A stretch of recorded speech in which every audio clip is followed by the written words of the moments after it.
ஆசிரியர்கள் மற்றும் தலைமை ஆசிரியர் இவங்க வந்து வேண்டுகோளுக்குப்படி இங்கே நடைபெறுகிறது. அதை வந்து ஒரு 3-4 நாளைக்கு முன்னாடி தான் நம்மகிட்ட வந்து சொன்னாங்க, இந்த மாதிரி ஒரு நாட்டு நலப்பணி திட்டம் நடைபெறணும், அதுக்கு வந்து ஏதாவது ஒரு ஹெல்ப் பண்ணுங்க அப்படின்னு. நான் ஒன்றுமே சொல்லலை, அவங்ககிட்ட கேட்கவே இல்லை. நமது இன்னைக்கு பல் மருத்துவமனை முகாம் நடத்துறாங்களா, தோனி பல் மருத்துவமனை, அவங்ககிட்ட நான் கேட்கவே இல்லை. இவங்ககிட்ட நான் ஒரு வாக்குறுதி கொடுத்துட்டேன், கண்டிப்பாக பல் மருத்துவமனை முகாம் வந்து இங்கே நடத்தலாம், டாக்டர் வருவாங்க, நீங்கள் அதுக்கு ஒரு டேட் மட்டும் இது பண்ணுங்க. அதேமாதிரி கண் மருத்துவ முகாமுக்கும் டாக்டர்கிட்ட பேசிடலாம், நீங்கள் அதை ரெடி பண்ணுங்க அப்படின்னும். அதை நோட்டீஸ் அடிக்க ஒரு கொஞ்சம் டிலே ஆகிடுச்சு. எங்களுக்கு கபடி மேட்ச் நடந்தது, அதனால கொஞ்சம் டிலே.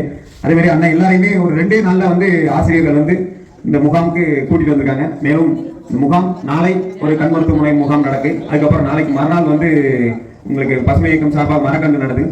அந்த மாதிரி நிறைய இது நிகழ்ச்சி இருக்கு. உங்கள் ஊர் மக்கள் இந்த பசங்களுக்கு ஒத்துழைப்பு கொடுக்கணும். அதேமாரி இந்த பல் மருத்துவமனை பற்றி கொஞ்சம் சொல்லணும். ஏன்னா இப்போ சமீப காலமாக தான் தொடங்கினாங்க. நம்ம பகத்சிங் பஸ் ஸ்டாண்ட் தெரியுமா, அது பக்கத்தில் இருக்கு.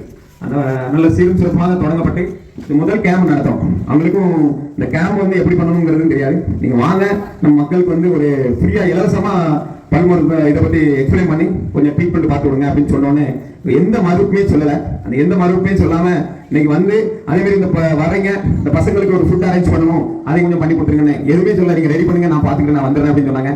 அந்த டாக்டர் அம்சத் தோனி அவர்களுக்கும் அவருடைய தகப்பனார் அவர்களுக்கும் முதற்கண் நன்றி வந்த வணக்கத்தை தெரிவித்துக் கொள்கிறேன். முகாமை தலைமை ஆசிரியர் அவர்கள் தொடர்பு ஒரு காரணம் கேட்டுக்கொள்கிறோம்.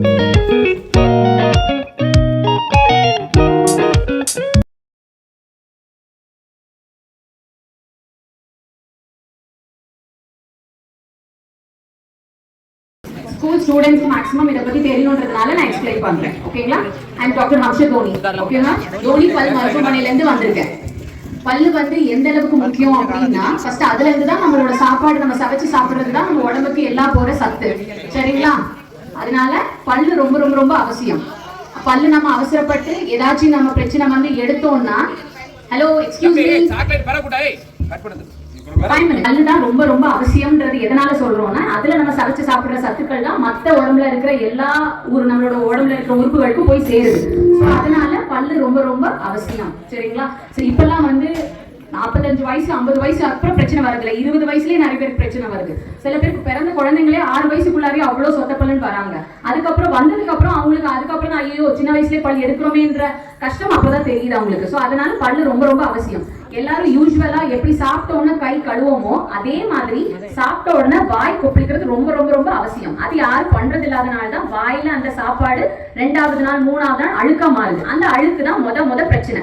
சரிங்களா? அந்த அழுக்கு நமக்கு வாயில ஒட்டும் போது என்ன ஆகும், எப்படி வந்து வீட்டுல கரையான் படிஞ்சிருக்குமோ அதே மாதிரி வாயிலும் அழுக்கு வந்து ஒரு லேயர் மாதிரி படிஞ்சுட்டே இருக்கும். அப்படி படிச்சு என்ன பிரச்சனை எல்லாம் வரும், எல்லாருக்கும் ஒரு வயசுக்கு அப்புறம் எலும்பு தேய்மானம்ன்ற விஷயம் கேள்விப்படுவீங்க இல்லையா, அதே மாதிரி வாயிலையும் இருக்கிற எலும்புகள் தேய்மானம் ஆகும். தேய்மானம் ஆகும்போது சின்ன வயசுலயே பல்லுல வந்து ஆட்டம் ஆடுறது, பல்லு தேவையில்லாம பிரச்சனை கொடுக்குறது, பல் ரொம்ப வீக்கா இருக்குன்னு சொல்லுவாங்க. பல்லு சின்ன வயசுல எனக்கு சின்ன பல்லா இருந்துச்சு, அப்புறம் கொஞ்ச நாளே எனக்கு பெருசா தெரியுது அப்படிவாங்க. ஏன்னா இந்த அழுக்கு தங்குறதுனாலதான். சோ அதனால எல்லாரும் கை கழுவுறது எவ்வளவு அவசியமோ அதே மாதிரி சாப்பிட்ட உடனே ஒரு டீ காஃபி குடிச்சாலும் வாய் கொப்பிக்கிறது ரொம்ப அவசியம்.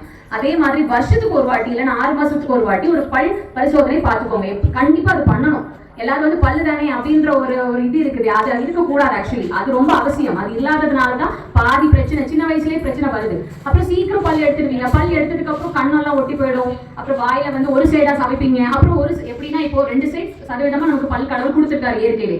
அதை நம்ம ஒழுங்கா சமைச்சு சாப்பிடணும். இதுல 50%, இதுல 50% லோடு கொடுக்கணும். சில பேர் என்ன பண்ணுவாங்க, பிரச்சனை வந்த உடனே ட்ரீட்மெண்ட் பண்ணவே மாட்டாங்க. போனோன்னு பல்ல எடுத்துருங்க அப்படின்ற ஒரு மைண்ட் செட்லயே போய் பல்ல எடுத்துருவீங்க. எடுத்தோன்னே இந்த சைட் பல்லே இருக்காது, அப்புறம் இந்த சைட் தான் பல்லு இருக்கும். அப்புறம் இங்கேயே வந்து ஒரு 100% லோடு கொடுத்தீங்கன்னா அங்க அடைச்சுக்கிட்டே இருந்தா என்னத்துக்காக இந்த சைடு பிரச்சனை வரும். ஃபர்ஸ்ட் இனிஷியலா ஒரு சின்ன சொத்தை இருக்கும் போதே வந்து அடைச்சுக்கிட்டீங்கன்னா ரொம்ப செலவும் கிடையாது, நம்ம பல்லு நம்மகிட்ட சேஃபா இருக்கும்.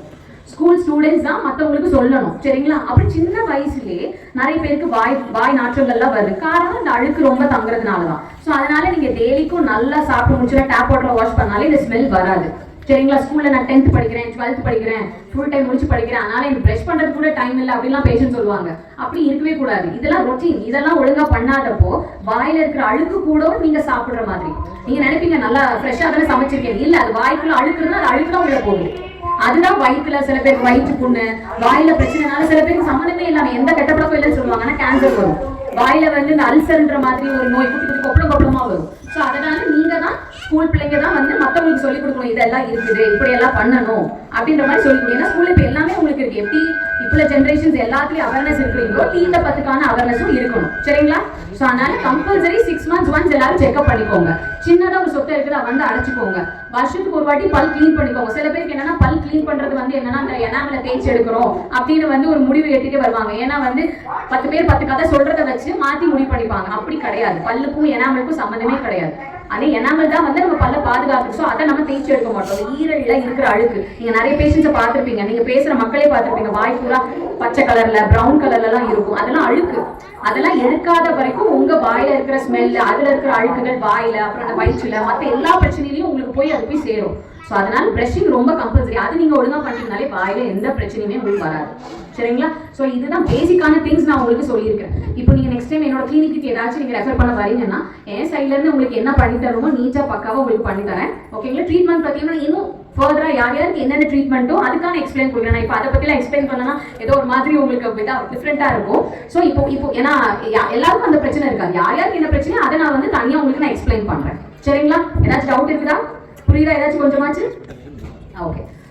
தோனி பல் மருத்துவமனை, டாக்டர் ஹம்ஷத் தோனி. சரிங்களா? நீங்க அந்த பகத்சிங் பஸ் ஸ்டாப் இருக்கு இல்லையா, அது பக்கத்துல இருந்து நீங்க நடந்து வந்தீங்கனாலே ஒரு லெஃப்ட் சைட் தான். ஏத்தாப்ல வந்து ஒரு கனரா ஏடிஎம் இருக்கும். அதுக்கு ஆப்போசிட்ல அப்படியே நம்ம ஹாஸ்பிட்டல் தான். ஊர்ல வரும்போது நம்பி பத்தின்னு சொன்னீங்கனாலே நான் கண்டிப்பா ஞாபகம் வச்சுப்பேன். ஓகேங்களா? என்னால என் சைட்ல என்ன ஹெல்ப் பண்ண முடியுமோ I just do it for you all. Okay, thank you. பல் சம்பந்தமான விளக்குடைய விரிவுரை வழங்கிய டாக்டர் ஹம்ஷத் தோனி அவர்களுக்கு மீண்டும் ஒரு முறை நன்றியை தெரிவித்துக் கொள்கிறோம். மேலும் நாளை உங்களுக்கு இப்போ வேற யாராவது செக் பண்ணா செக் பண்ணலாம், வாங்க இருப்பாங்க டாக்டர்.